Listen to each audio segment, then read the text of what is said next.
Morning friends, स्वागत है आपका अपने इस यूट्यूब चैनल एजुकेशन फैक्टर में। आज से हम लोग क्लास 10th का मैथमेटिक्स पढ़ने वाले हैं। हम लोग एनसीईआरटी बुक से पढ़ेंगे क्योंकि आपके बोर्ड में एनसीईआरटी से ही क्वेश्चन पूछे जाते हैं। अगर आप लोग एनसीईआरटी के सारे क्वेश्चन सॉल्व कर लेते हैं तो आपका पेपर में एक भी सवाल नहीं छूटेगा।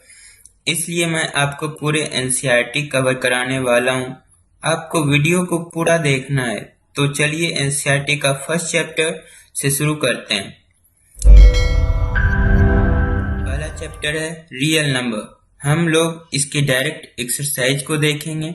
एक्सरसाइज के साथ ही मैं आपको मेन पॉइंट बताता जाऊंगा। आप लोग को कॉपी और कलम लेकर बैठना है। पहले आपको समझना है, फिर आपको लिखना है। एक्सरसाइज 1.1 में फर्स्ट क्वेश्चन है, use Euclid's division algorithm to find the HCF of 135 and 225। 225 को 135 से डिवीजन कर रहे हैं, जिसमें एक क्वेश्चन आ रहा है और 90 रिमाइंडर। 225 को डिविडेंड कहते हैं, 135 को डिवीजर और 1 को क्वेश्चन को हिंदी में भागफल कहते हैं, रिमाइंडर को हिंदी में शेषफल, डिविडेंड को हिंदी में भाज्य और डिवीजर को हिंदी में भाजक। तो अब फर्स्ट स्टेप में चलते हैं। 225 इक्वल टू 135 इंटू 1 प्लस 90। अब हम इसे भाग करके दिखाए थे, इसी को हम एक स्टेप में लिख दिए हैं, जिसमें कि 135 डिवीजर है और 90 रिमाइंडर। अब सेकेंड स्टेप में 135 डिविडेंड बन गया और 90 जो रिमाइंडर था वो डिवीजर बन गया है। फिर सेम प्रोसेस से हम भाग दे के देखते हैं, तो 135 इक्वल टू 90 इंटू 1 प्लस 45 लिख सकते हैं। अब इसमें 90 डिवीजर बन गया है और 45 रिमाइंडर। फिर थर्ड स्टेप में 90 इक्वल टू 45 इंटू 2 प्लस 0।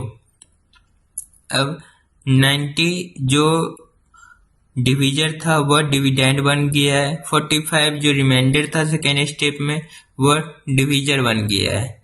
और अब जैसा कि मैं आपको बता रहा हूँ कि जब तक रिमाइंडर 0 नहीं आ जाता, सेम प्रोसेस से हम डिवाइड करते जाएंगे और स्टेप बाय स्टेप लिखते जाएंगे। जब 0 आ जाए रिमाइंडर, तब वहाँ हम स्टॉप कर देंगे सॉल्व करना और देखेंगे कि जो डिवीजर आया वही एचसीएफ होगा। इसलिए एचसीएफ ऑफ 225 एंड 135 इज 45। इस तरह आपका पहला क्वेश्चन सॉल्व हो गया है। अगर आप चाहें तो सेकेंड और थर्ड क्वेश्चन पॉज करके सेम प्रोसेस से सॉल्व कर सकते हैं। यदि आपको लगे कि नहीं आपसे सॉल्व हो रहा है, फिर आप वीडियो को रिज्यूम करें और अगला क्वेश्चन देखें। अब सेकेंड क्वेश्चन है 196 एंड 38,220। जब 38,220 को 196 से भाग देते हैं तो 195 बार में पूरा कट जाता है और रिमाइंडर 0 आता है।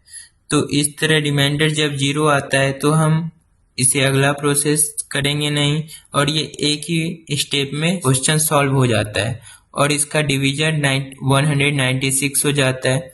इसलिए एचसीएफ ऑफ 196 एंड 38,220 इज 196। तो इसका एचसीएफ भी 196 होगा। क्वेश्चन नंबर थर्ड देखते हैं अब 867 and 255। 867 equals to 255 into 3 plus 102। 255 divisor है और 867 डिविडेंड और 102 रिमाइंडर। अब अगला सेकेंड स्टेप में 255 डिविडेंड है और 102 डिवीजर, तो और रिमाइंडर आ गया 51। अब थर्ड स्टेप में वही 102 जो डिवीजर था वो डिविडेंड हो गया और 51 जो रिमाइंडर था वो डिवीजर बन गया। अब यहाँ भी जैसा कि मैंने बताया था, जब तक रिमाइंडर 0 नहीं आता स्टेप को करते रहेंगे। अब यहाँ पर 0 आ गया है रिमाइंडर, तो अब यहाँ स्टॉप कर देंगे और लिख देंगे remainder is 0 and divisor is 51। जो हिंदी मीडियम से वो लिख देंगे शेषफल 0 है और भाजक 51 है, इसलिए HCF ऑफ 867 एंड 255 इज 51। अब हम सेकेंड क्वेश्चन देखते हैं। सो दैट एनी पॉजिटिव और integer is of the form 6q plus 1 और 6q plus 3 और 6q plus 5 where q is some integer। इसको अब सॉल्व करते हैं। लेट a is पॉजिटिव और integer and b equals to 6, क्योंकि 6q plus 1 है तो 6 इसमें b हो गया, b equals to 6। By Euclid's division algorithm a equals to 6q plus r for some integer q equals to greater than and equal to 0 and remainder equals to 0, 1, 2, 3, 4 and 5 because 0 remainder is equals to 0 and greater than 0 and remainder equals to less than 6 क्योंकि 6 is the largest number इसलिए 6 reminder नहीं हो सकता है। जब भी होगा 6 से छोटा होगा, जैसा कि मैंने लिखा था 0, 1, 2, 3, 4 एंड 5। अब आगे देखते हैं। a कैन बी 6q और 6q plus 1 और 6q plus 2 और 6q plus 3 और 6q plus 4 और 6q plus 5 where q is quotient. Quotient means आपको मैंने बताया था कि भागफल होता है। जबकि a is odd मतलब a एक विषम संख्या है, तो a can not be 6q, 6q plus 2 and 6q plus 4। a कभी भी 6q, 6q plus 2 और 6q plus 4 नहीं हो सकता है, इसलिए any odd integer is of the form 6q plus 1 और 6q plus 3 और 6q plus 5 होगा, क्योंकि ऑड नंबर 1, 3, 5, 7, 9 होता है। तो इस तरह आपका दूसरा क्वेश्चन भी सॉल्व हो गया। चलिए थर्ड क्वेश्चन देखते हैं। थर्ड क्वेश्चन में है an army contingent of 616 members is to march behind an army band of 32 members in a parade. The two groups are to march in the same number of columns. What is the maximum number of columns in which they can march. चलिए इसको मैं अब एक बार हिंदी में पढ़ देता हूँ। किसी परेड में 616 सदस्यों वाली एक सेना की टुकड़ी को 32 सदस्यों वाली एक आर्मी बैंड के पीछे मार्च करना है। दोनों समूहों को समान संख्या वाले स्तंभों में मार्च करना है। उन स्तंभों की अधिकतम संख्या क्या है जिसमें वे मार्च कर सकते हैं। तो अब हम एक शॉर्टकट ट्रिक बताते हैं जिसमें कि मैक्सिमम नंबर की बात आ रही है। तो हम इस कंडीशन में HCF का HCF निकालेंगे और HCF of 616 and 32 will give the maximum number of columns in which they can march। अब हम यूक्लिड्स एल्गोरिथम का प्रयोग करके इसका HCF निकालते हैं। 616 इक्वल्स टू 32 इंटू 19 प्लस 8। इसमें 32 डिविजर है और 8 रिमाइंडर। अब अगले स्टेप में 32 डिविडेंड हो जाता है और 8 जो शेषफल था फर्स्ट स्टेप में वो सेकेंड स्टेप में डिविजर बन जाता है। और जैसा कि 0 आ गया रिमाइंडर, तो अब आगे का स्टेप नहीं होगा। रिमाइंडर जब 0 हो जाता है तो उस स्टेप में जो डिविजर होता है वही HCF कहलाता है, इसलिए divisor is 8। HCF of 616 and 32 is 8। They can March in 8 columns each. तो इस तरह तीसरा क्वेश्चन भी कंप्लीट हो गया। अब चौथा क्वेश्चन।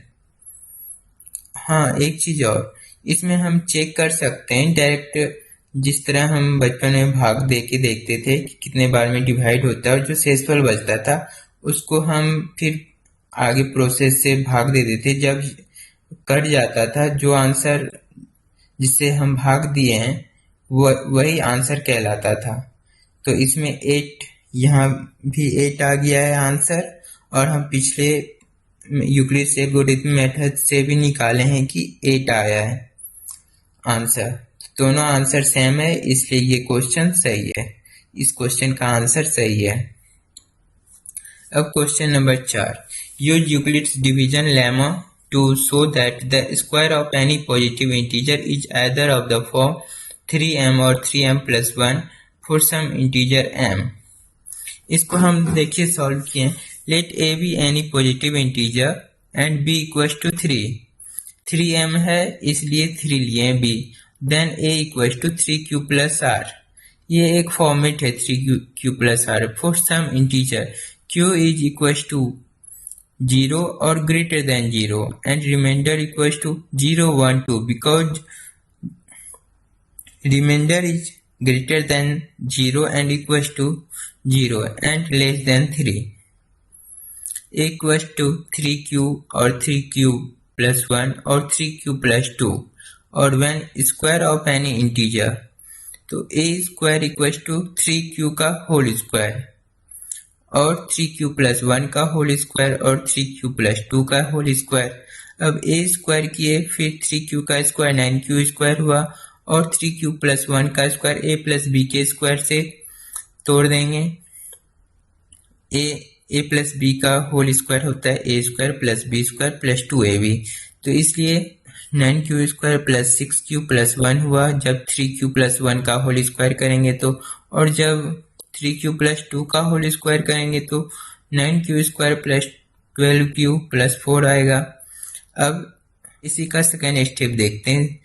9q स्क्वायर में 3 कॉमन ले लिए और 3 इंटू 3q स्क्वायर हो गया और फिर सेकेंड में 9q square plus 6q plus 1 में 3 कॉमन लिए 3q स्क्वायर प्लस 2q को होल ब्रैकेट में रखे प्लस 1 को बाहर रखे, क्योंकि प्लस 1 में 3 आएगा नहीं इसलिए 1 को साइड में रखे। फिर और 3 को फिर कॉमन लिए 3q स्क्वायर हुआ प्लस 4q हुआ प्लस 1, फिर उसमें 4 है तो 3 कॉमन ले लिए फिर एक्स्ट्रा 1 बचा। तो इसी तरह हम 3k1 और 3k2 प्लस 1 और 3k3 प्लस 1 लिख दिए। और वेयर जहाँ k1 k2 k3 are some integer है, जिससे k1 मीन्स हो गया 3q स्क्वायर, k2 मीन्स हो गया 3q square plus 2q, k3 means हो गया 3q square plus 4q plus 1। इसलिए it can be said that the square of any positive integer is either of the form 3m or 3m plus 1। चलिए इस तरह चौथा question भी solve हो गया। अब लास्ट और पांचवा क्वेश्चन देखते हैं। Use Euclid's division lemma to show that the cube of any positive integer is of the form 9m 9m plus 1 or 9m plus 8।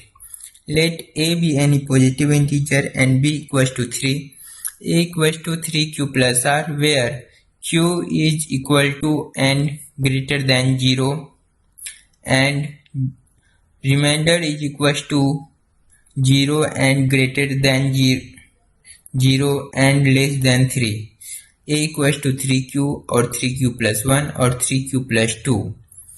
Every number can be represented as these 3 forms। There are 3 cases। इसमें 3 case होंगे। Case 1 में देखते हैं when a equals to 3q और जिसमें कि कह रहा है कि इसमें क्यूब निकाल के प्रूव करना है, तो a का क्यूब इक्वल टू 3q का क्यूब, तो 3q का क्यूब 27q क्यूब होगा। और मुझे 9m और 9m प्लस 1 और 9m प्लस 8 के फॉर्मेट में निकालना है, इसलिए 9 कॉमन ले रहे हैं और 9 जब कॉमन लेंगे 27q क्यूब में तो 9 इंटू 3q क्यूब होगा। तो इसको हम 9m लिख दिए जबकि m इज एन इंटीजर है और m equal to 3q cube है। अब देखते हैं case 2। When a equals to 3q plus 1, a cube equals to 3q plus 1 का क्यूब। अब हम a प्लस b के क्यूब का फॉर्मूला जान लेते हैं। a cube plus 3a square b plus 3b square a plus b cube. इस format में इसे ब्रेक करेंगे और इसका रिजल्ट आएगा 27q क्यूब plus 27q square plus 9q plus 1। फिर थर्ड स्टेप में 9 कॉमन ले लेंगे तो 3q cube plus 3q square plus q, फिर ब्रैकेट में उसे बंद कर देंगे, फिर +1 आएगा, फिर a क्यूब में 9, फिर जो ब्रैकेट में है उसे m मान लिए, फिर +1 है, where m is an integer, m equals to 3q plus 3q square plus q। इस तरह सेकेंड केस भी सॉल्व हो गया। Case 3, when a equals to 3q plus 2, a cube equals to 3q plus 2 का होल क्यूब, फिर a plus b के whole cube पे break करेंगे, तो इस तरह से आप रिजल्ट देखेंगे। a cube equals to 27q क्यूब plus 54q square plus 36q plus 8। a cube equals to इसके 9m प्लस 8 के फॉर्मेट में ब्रेक करना है, इसलिए 9 कॉमन लेंगे, तो देखते हैं 3q cube plus 6q square plus 4q bracket में रहेगा, फिर प्लस 8, क्योंकि 9 से कम है इसलिए प्लस 8 साइड में रहेगा रिमाइंडर की तरह, फिर a cube equals to 9m plus 8 हो जाता है, फिर where m is an integer, m equals to 3q cube plus 6q square plus 4q, इसलिए hence the cube of any positive integer is of the form 9m, 9m plus 1 और 9m plus 8। इस तरह 1.1 के सारे question solve हो गए हैं। यदि आपको लगे कि कोई परेशानी है किसी भी क्वेश्चन में तो आप कमेंट्स में लिख सकते हैं, और यदि आपको कुछ इम्प्रूवमेंट चाहिए तो वो भी बता सकते हैं। और कोई क्वेश्चन हो जैसे केसी सिन्हा, RS अग्रवाल या RD शर्मा, तो आप उसके भी क्वेश्चन कमेंट्स में लिख के पूछ सकते हैं। Thank you.